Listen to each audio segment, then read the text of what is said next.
नमस्कार। आज 11 नवंबर 2025 है।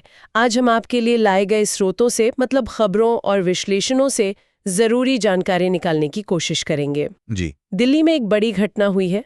अंतर्राष्ट्रीय स्तर पर जलवायु पर बातचीत चल रही है।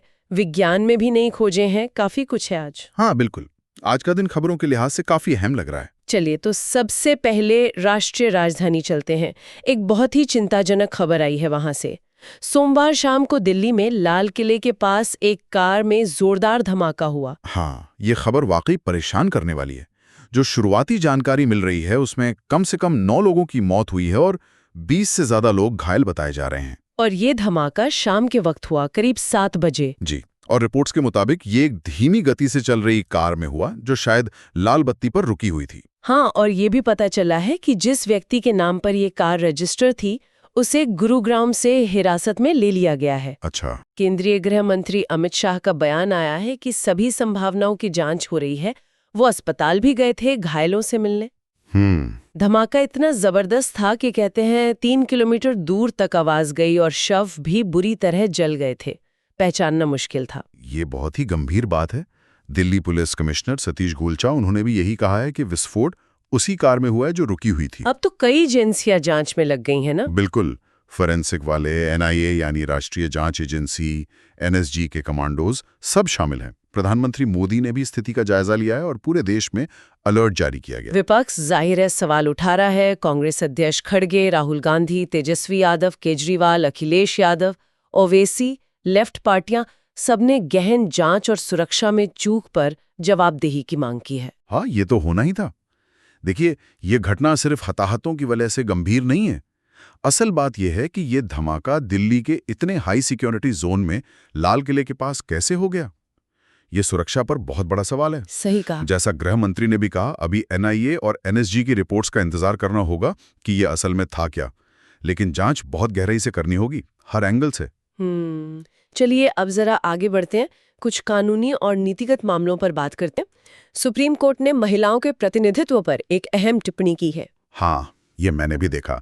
कोर्ट ने एक सुनवाई के दौरान कहा कि महिलाएं भारत में सबसे बड़ा अल्पसंख्यक समूह है, लेकिन संसद में उनकी उपस्थिति लगातार कम हो रही है। जस्टिस बीवी नागरत्ना ने तो ये भी पूछा कि भाई बिना आरक्षण के भी महिलाओं को प्रतिनिधित्व क्यों नहीं दिया जाता। बिल्कुल, और ये टिप्पणी आई उस याचिका की सुनवाई में जो नारी शक्ति वंदन अधिनियम को चुनौती दे रही है। हाँ, वही कानून जिसमें लोकसभा और विधानसभाओं में 1/3 महिला आरक्षण की बात है। जी, लेकिन वो लागू तब होगा जब अगली जनगणना होगी, फिर परिसीमन होगा। तो याचिकाकर्ता का सीधा सवाल था, वंदन में इतनी देरी क्यों? सही सवाल है। जस्टिस नागरत्ना ने संविधान के अनुच्छेद 15(3) का भी जिक्र किया। ये अनुच्छेद सरकार को अधिकार देता है कि वो महिलाओं के लिए विशेष प्रावधान बना सकती है। लेकिन कानून में जनगणना या परिसीमन के लिए कोई टाइमलाइन तो है नहीं। यही तो मुश्किल है। ये अनिश्चितता पैदा करता है। कोर्ट शायद इसी देरी के औचित्य पर सवाल उठा रहा है। मतलब प्रतिनिधित्व को भविष्य की अनिश्चित घटनाओं से क्यों जोड़ा जाए। ठीक है, सुप्रीम कोर्ट से ही एक और मामला है जिसने केरल में आवारा कुत्तों के प्रबंधन को लेकर एक नई बहस खड़ी कर दी है। हाँ, ये आदेश थोड़ा पेचीदा है। कोर्ट ने निर्देश दिया है कि सार्वजनिक जगहों से जैसे स्कूल, अस्पताल, बस स्टैंड, रेलवे स्टेशन वगैरह से आवारा कुत्तों को हटाया जाए। हटाकर कहाँ ले जाएंगे? उन्हें पकड़कर नसबंदी और टीकाकरण के बाद डॉग पाउंड में रखा जाए। और सबसे बड़ी बात यह है कि उन्हें वापस उसी इलाके में नहीं छोड़ा जाएगा जहां से पकड़ा गया था। हाँ, यही मौजूदा एनिमल बर्थ कंट्रोल यानी एबीसी नियमों से अलग है। एबीसी नियम कहते हैं पकड़ो, नसबंदी, टीकाकरण, वापस छोड़ो। लेकिन केरल में तो बहुत कुत्ते हैं, करीब 9 लाख बताए जाते हैं। बिल्कुल, और कोर्ट ने केरल में कुत्तों के काटने की घटनाओं का जिक्र भी किया है, जैसे वायनाड के स्कूल में, एर्नाकुलम अस्पताल में। पर इसे लागू करना कितना मुश्किल होगा? इतने डॉग पाउंड कहाँ से बनेंगे? यही तो असल चुनौती है। इंफ्रास्ट्रक्चर की भारी कमी है। स्टाफ कहाँ से आएगा? पशु चिकित्सक, हैंडलर और पैसा। लोकल बॉडीज के लिए इन कुत्तों को रखना, खिलाना, ये सब बहुत खर्चीला होगा। और ये भी तो हो सकता है कि एक जगह से कुत्ते हटाए जाएं तो बाहर से नए कुत्ते आ जाएं, जिसे वैक्यूम इफेक्ट कहते हैं। हाँ, वो भी एक पहलू है। फिर सामुदायिक कुत्तों का व्यवहार भी बदल सकता है। और सबसे बड़ी बात, पाउंड बनाने के लिए जमीन कौन देगा? लोग विरोध भी कर सकते हैं। तो मतलब ये आदेश सुनने में तो ठीक लगता है सार्वजनिक सुरक्षा के लिहाज से, पर जमीन पे उतारना बहुत मुश्किल है। बिल्कुल, कोर्ट ने आदेश न मानने पर अवमानना की चेतावनी भी दी है। देखना होगा केरल सरकार कैसे संतुलन बनाती है। ये वाकई बहुत मुश्किल स्थिति है। ठीक है, अब एक नजर डालते हैं सरकारी कर्मचारियों से जुड़ी खबर पर। केंद्र सरकार ने 8वें केंद्रीय वेतन आयोग का गठन कर दिया है। हाँ, ये तो होना ही था, हर 10 साल में होता है। रिटायर्ड जस्टिस रंजना प्रकाश देसाई इसकी अध्यक्ष होंगी। और सदस्यों में IIM बैंगलोर के प्रोफेसर पुलक घोष और IAS पंकज जय है। 18 महीने में रिपोर्ट देनी है इनको। काम वही है, केंद्र सरकार के कर्मचारी जिसमें रक्षा कर्मी भी शामिल हैं, उनके वेतन, भत्ते, रिटायरमेंट लाभ, सेवा शर्तें, इन सब की समीक्षा करना। लेकिन इस बार जो इनको विचार करने के लिए मुद्दे दिए गए हैं, यानी टर्म्स ऑफ रेफरेंस, उनमें कुछ खास बातें हैं। अच्छा, जैसे कि? जैसे रिपोर्ट बनाते समय देश की आर्थिक स्थिति देखनी होगी, सरकार के पास कितना पैसा है ये देखना होगा, विकास कार्यों के लिए कितने संसाधन चाहिए इसका ध्यान रखना होगा, और जो बिना अंशदान वाली पेंशन योजनाएं हैं उनका कितना बोझ पड़ रहा है, राज्य सरकारों पर क्या असर होगा, ये सब भी देखना है। और शायद निजी क्षेत्र से तुलना भी। हाँ बिल्कुल, सरकारी और निजी क्षेत्र की तनख्वाहों की तुलना भी करनी होगी। ये दिलचस्प है। मतलब सरकार की वित्तीय चिंताएं साफ दिख रही हैं, खासकर पेंशन का बढ़ता बोझ।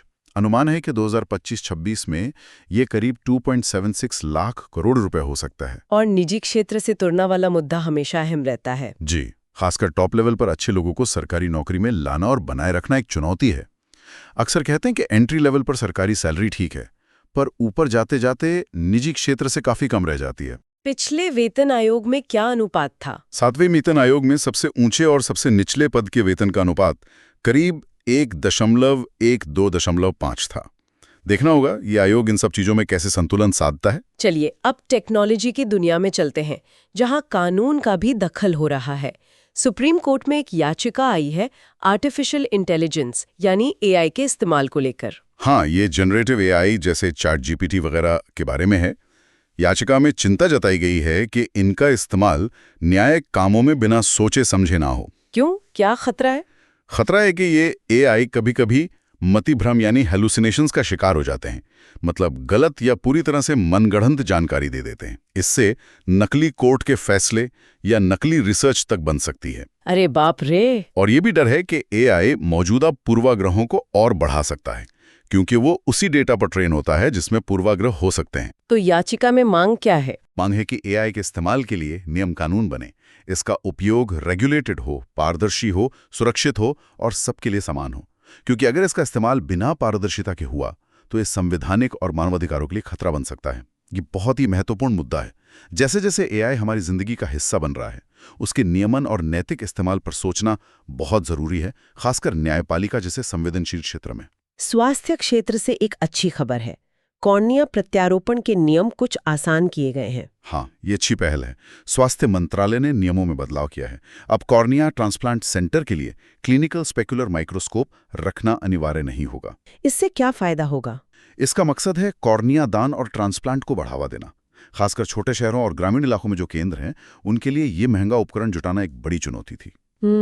और भारत में आपको पता है, कॉर्निया की खराबी से होने वाला अंधापन 50 साल से ज्यादा उम्र के लोगों में दूसरा सबसे बड़ा कारण है। करीब 12 लाख लोग प्रभावित हैं। शायद इस बदलाव से ज्यादा लोगों को रोशनी मिल सके। उम्मीद तो यही करनी चाहिए। चलिए अब जरा दुनिया की खबरों का रुख करते हैं। पड़ोसी देश श्रीलंका से शुरू करते हैं। वहां के प्रधानमंत्री ने भारत और चीन को लेकर कुछ कहा है। हाँ, श्रीलंका के प्रधानमंत्री हारिणी अमारासूर्या, उनकी NPP सरकार का 1 साल पूरा हुआ है। उन्होंने कहा है कि भारत और चीन दोनों ही श्रीलंका के प्रति सद्भावना रखते हैं और उसे एक महत्वपूर्ण भागीदार मानते हैं। ये एक तरह से संतुलन साधने की कोशिश लग रही है। बिल्कुल। उन्होंने अपनी सरकार की उपलब्धियां भी गिनाई, जैसे देश में स्थिरता लाना, एक नई राजनीतिक संस्कृति को बढ़ावा देना। लेकिन ये भी माना कि सरकारी मशीनरी को साथ लेकर चलना अभी भी एक चुनौती है। IMF प्रोग्राम का क्या हुआ? वो जारी है, हालांकि कुछ पहलुओं में संशोधन की बात उन्होंने कही। और जो तमिल अल्पसंख्यक हैं, उनके साथ सुलह के लिए एक घरेलू प्रक्रिया पर जोर दिया जा रहा है। श्रीलंका के लिए भारत और चीन दोनों ही बेहद अहम हैं। उनकी अर्थव्यवस्था, उनकी लोकेशन। हाँ बिल्कुल, इस बयान को उसी संदर्भ में देखना चाहिए। अब चलते हैं भारत के एक और करीबी पड़ोसी भूटान। आज वहां के पूर्व राजा जिग्मे सिंगे वांगचुक, जिन्हें K4 भी कहते हैं, उनका 70वां जन्मदिन है। और ये भूटान के लिए बहुत बड़ा दिन है। K4 को वहां बहुत ज्यादा सम्मान दिया जाता है। बोधिसत्व राजा कहते हैं उन्हें।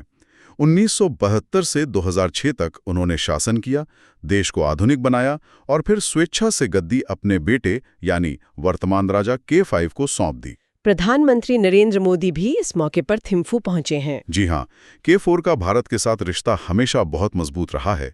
उन्होंने ही भारत के BRO यानी सीमा सड़क संगठन से भूटान में सड़कें बनवाई। और पनबिजली वाला सहयोग भी उन्हीं के समय में शुरू हुआ था। हाँ, उन्होंने ही भूटान की पनबिजली क्षमता को पहचाना और भारत को बिजली सप्लाई का रास्ता खोला। आज पीएम मोदी और राजा K5 मिलकर पुनातसांगसू 2 हाइड्रो पावर प्रोजेक्ट का उद्घाटन भी करेंगे। ये भारत भूटान सहयोग का बड़ा प्रतीक है। और अब तो निजी कंपनियां भी आ रही हैं। हाँ, ये एक नया डेवलपमेंट है। भविष्य की परियोजनाओं में टाटा, अडानी जैसी भारतीय निजी फर्में भी शामिल होंगी। K4 का प्रभाव क्या अभी भी है भूटान में? बिल्कुल है। कहा जाता है कि राष्ट्रीय सुरक्षा जैसे मामलों पर वो अब भी K5 को सलाह देते हैं। आपको याद होगा 2003 में उन्होंने भारतीय विद्रोही गुटों का खिलाफ ऑपरेशन ऑल क्लियर का खुद नेतृत्व किया था। हाँ, याद है। तो पीएम मोदी की ये यात्रा एक तरह से भारत भूटान की पुरानी और गहरी दोस्ती का जश्न है। बिल्कुल सही। ठीक है, अब जरा पश्चिम एशिया की तरफ देखते हैं। इराक में आज संसदीय चुनाव हो रहे हैं। इराक के चुनाव हमेशा महत्वपूर्ण होते हैं। वहां की स्थिरता का सीधा असर पूरे मध्य पूर्व पर और वैश्विक तेल बाजार पर पड़ता है। ये छठा संसदीय चुनाव है। सीटें कितनी हैं? 329 सीटें और उम्मीदवार 7,700 से ज्यादा। लेकिन वहां की राजनीति बहुत बटी हुई है, शिया, सुन्नी, कुर्द, इसलिए सरकार बनने में अक्सर महीनों लग जाते हैं। वहां मुख्य मुद्दे क्या हैं इस बार? मुद्दे वही पुराने हैं और गंभीर हैं। भ्रष्टाचार, बेरोजगारी, हथियारबंद मिलिशिया का दबदबा, जातीय और सांप्रदायिक हिंसा, आईसिस का खतरा अब भी है और पड़ोसी ईरान का दखल। मौजूदा प्रधानमंत्री अल सुदानी की क्या स्थिति है? वो खुद को सुशासन बाबू की तरह पेश कर रहे हैं, लेकिन उन पर अमेरिका के करीबी होने के आरोप लगते हैं। मतदाताओं में उदासीनता बहुत है। आशंका है कि वोटिंग 40% से भी कम रहे। भारत के लिए इराक क्यों मायने रखता है? देखिए, इराक ओपेक का दूसरा सबसे बड़ा तेल उत्पादक है। भारत अपनी तेल जरूरतों का एक बड़ा हिस्सा इराक से आयात करता है। 2024-25 में हमारा द्विपक्षीय व्यापार $33 अरब से ज्यादा का था, जिसमें 9.1 का असंतुलन इराक के पक्ष में है, तेल की वजह से। तो अगर वहां अस्थिर सरकार बनती है तो भारत के लिए अच्छा है? जाहिर है, भारत की ऊर्जा सुरक्षा के लिए ये जरूरी है।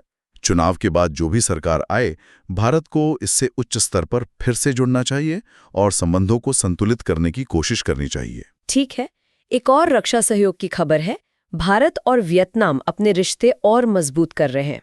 हाँ, हमारे रक्षा सचिव राजेश कुमार सिंह हनोई में थे। वहां 15वीं भारत वियतनाम रक्षा नीति वार्ता हुई। उन्होंने वियतनाम के रक्षा मंत्री से मुलाकात की। कोई समझौता भी हुआ? हाँ, 2 अहम चीजें हुई। एक समझौता हुआ पनडुब्बी बचाव में आपसी सहायता और सहयोग पर, और दूसरा एक आशय पत्र LOI साइन हुआ रक्षा उद्योग में सहयोग बढ़ाने पर। ये दिखाता है कि इंडो पैसिफिक क्षेत्र में और खासकर दक्षिण चीन सागर के संदर्भ में वियतनाम भारत के लिए कितना अहम साझेदार बन रहा है। बिल्कुल, रक्षा साझेदारी दोनों देशों की व्यापक रणनीतिक साझेदारी का एक बहुत महत्वपूर्ण स्तंभ है। एक और खबर हमारे पड़ोस से है, म्यांमार से। वहां कुछ भारतीय फंसे हुए थे जिन्हें वापस लाया गया है। हाँ, भारतीय वायुसेना ने थाईलैंड के रास्ते 197 और भारतीयों को निकाला है। कुछ दिन पहले भी 270 लोगों को लाया गया था। ये लोग वहां क्या कर रहे थे? ये लोग म्यांमार में चल रहे अवैध साइबर स्कैम सेंटरों में फंसे हुए थे। उनसे वहां जबरदस्ती काम कराया जा रहा था। ये मानव तस्करी का भी मामला है। ये सेंटर्स कहाँ थे? ये म्यांमार के म्यावाडी इलाके में थे। वहां जब म्यांमार की सेना ने कार्रवाई की तो ये लोग भागकर सीमा पार करके थाईलैंड आ गए, जहां उन्हें हिरासत में ले लिया गया था। थाईलैंड सरकार ने भी इस ऑपरेशन में मदद की है। अब इन लोगों से पूछताछ होगी? हाँ, उम्मीद है कि इनसे इस पूरे साइबर स्कैम और मानव तस्करी के नेटवर्क के बारे में और जानकारी मिलेगी। चलिए अब रुख करते हैं अर्थव्यवस्था और पर्यावरण से जुड़ी खबरों का। दिल्ली में हवा की गुणवत्ता की स्थिति अब भी गंभीर बनी हुई है। हाँ, और चिंता की बात यह है कि सोमवार को CCPC यानी केंद्रीय प्रदूषण नियंत्रण बोर्ड ने अपना रोज का एयर क्वालिटी बुलेटिन ही जारी नहीं किया। उनके ऐप पर भी दोपहर 12 बजे के बाद का डेटा उपलब्ध नहीं था। ये तो अजीब बात है। कोई कारण बताया गया? नहीं, कोई कारण नहीं बताया गया। रात 10 बजे AQI 391 था, जो बहुत खराब श्रेणी में आता है, और अगले 6 दिनों का पूर्वानुमान भी बहुत खराब श्रेणी का ही है। कारण तो शायद वही होंगे, मौसम, पराली, लोकल प्रदूषण। हाँ, सर्दियों में कम हवा और गिरते तापमान की वजह से प्रदूषक तत्व वातावरण में जमा हो जाते हैं, लेकिन डेटा का उपलब्ध न होना पारदर्शिता पर सवाल जरूर खड़े करता है। अब वैश्विक पर्यावरण की बात करें, ब्राजील में COP30 जलवायु शिखर सम्मेलन शुरू हो गया है। जी, COP यानी कॉन्फ्रेंस ऑफ पार्टीज। ये पेरिस समझौते के 10 साल बाद हो रहा है और सच कहूं तो माहौल थोड़ा निराशाजनक है। दुनिया तापमान वृद्धि को 1.5 डिग्री सेल्सियस तक सीमित रखने के लक्ष्य से बहुत दूर है। और अमेरिका का रवैया भी बदला है। हाँ, अमेरिका फिर से पेरिस समझौते से हट गया है और उसका रुख इस बार ज्यादा टकराव वाला लग रहा है। वो टैरिफ की धमकी दे रहा है, शिपिंग उत्सर्जन पर नियमों में अड़ंगा डाल रहा है। तो इस COP13 में फोकस किस पे रहेगा? फोकस कार्यान्वयन पर है, मतलब जो वादे पहले किए गए हैं उन्हें जमीन पर कैसे उतारा जाए। खासकर विकासशील देशों को जलवायु परिवर्तन के असर से निपटने यानी एडेप्टेशन के लिए पैसा कैसे मिले, जंगलों को कैसे बचाया जाए, कार्बन क्रेडिट बाजार कैसे काम करें, इन सब मुद्दों पर। दक्षिण एशिया के लिए कितना महत्वपूर्ण है? आपको पता है, हम लोग तो सबसे ज्यादा प्रभावित है। बिल्कुल, दक्षिण एशिया जलवायु परिवर्तन की मार सबसे ज्यादा झेल रहा है। बाढ़, सूखा, गर्मी की लहरें, भूस्खलन।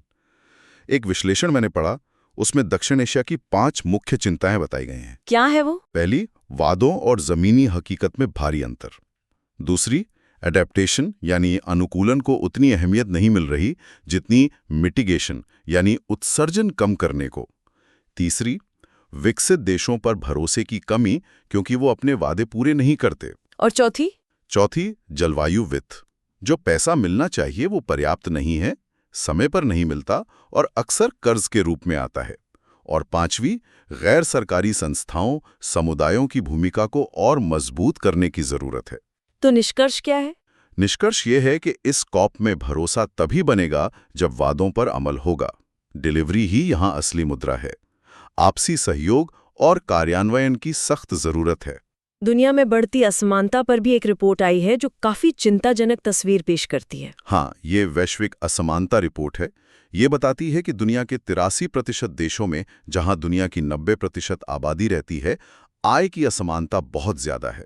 मतलब गिनी गुणांक 0.4 से ज्यादा है। ये गिनी गुणांक क्या होता है? ये असमानता मापने का एक तरीका है। 0 का मतलब है पूरी बराबरी और 1 का मतलब है कि सारी आय सिर्फ एक व्यक्ति के पास है। 0.4 से ज्यादा होना काफी चिंताजनक माना जाता है। और इस बढ़ती असमानता का कारण क्या बताया गया है? मुख्य कारण ये है कि राष्ट्रीय आय में पूंजी यानी कैपिटल से होने वाली आय, जैसे मुनाफा, किराया, डिविडेंड का हिस्सा लगातार बढ़ रहा है, जबकि श्रम यानी लेबर से होने वाली आय, मजदूरी, सैलरी का हिस्सा कम हो रहा है। और मुश्किल ये है कि पूंजी का मालिकाना हक बहुत ही कम लोगों के पास केंद्रित है। रिपोर्ट कहती है कि दुनिया की 85% आबादी को पूंजी से कोई आय होती ही नहीं। भारत में तो ये आंकड़ा 97% है, जिनकी सालाना पूंजी आय $100 प्रति व्यक्ति से भी कम है। और दूसरी तरफ मजदूरी और सैलरी, वहां भी असमानता है। पिछले 5 सालों में दुनिया भर में CEOs की सैलरी 50% बढ़ी है, जबकि आम कर्मचारियों की 1% से भी कम। इसका नतीजा क्या हो रहा है? नतीजा यह है कि निजी संपत्ति बेतहाशा बढ़ रही है और सरकारें भारी कर्ज में डूब रही हैं। ये एक खतरनाक ट्रेंड है जो सामाजिक अस्थिरता पैदा कर सकता है। ठीक है, अब भारत में इलेक्ट्रिक वाहनों यानी EVs पर आते हैं। सरकार अपनी EV आयात नीति पर फिर से विचार कर रही है। हाँ, सरकार ने एक नीति बनाई थी कुछ समय पहले, special programme for manufacturing and export promotion of electric vehicles, SPMEPC।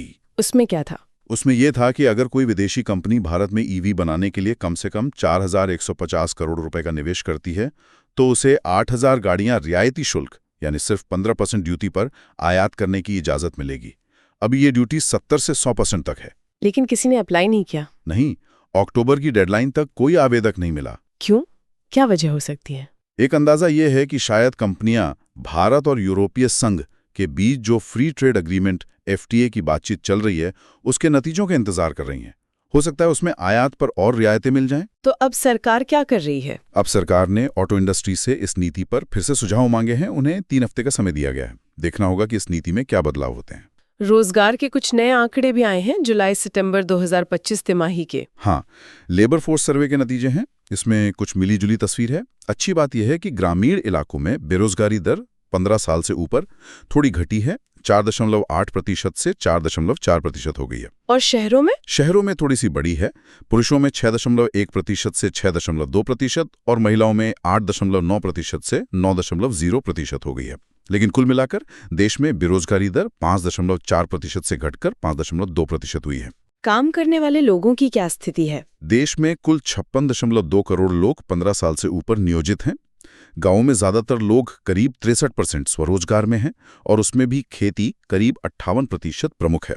और शहरों में? शहरों में नियमित वेतन पाने वाले लोग ज्यादा हैं, करीब 50%, और वो मुख्य रूप से सेवा क्षेत्र यानी टर्शियरी सेक्टर 62% में काम करते हैं। महिलाओं की भागीदारी का क्या ट्रेंड है? एक सकारात्मक बात यह है कि महिलाओं के श्रम बल भागीदारी दर यानी LFPR बढ़कर 33.7% हो गई है। ये बढ़ोतरी मुख्य रूप से ग्रामीण महिलाओं की भागीदारी बढ़ने की वजह से हुई है। ठीक है।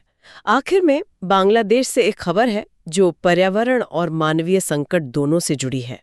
वहां नदियों के कटाव से लोग विस्थापित हो रहे हैं। हाँ, ये एक गंभीर समस्या है, खासकर उत्तरी बांग्लादेश में।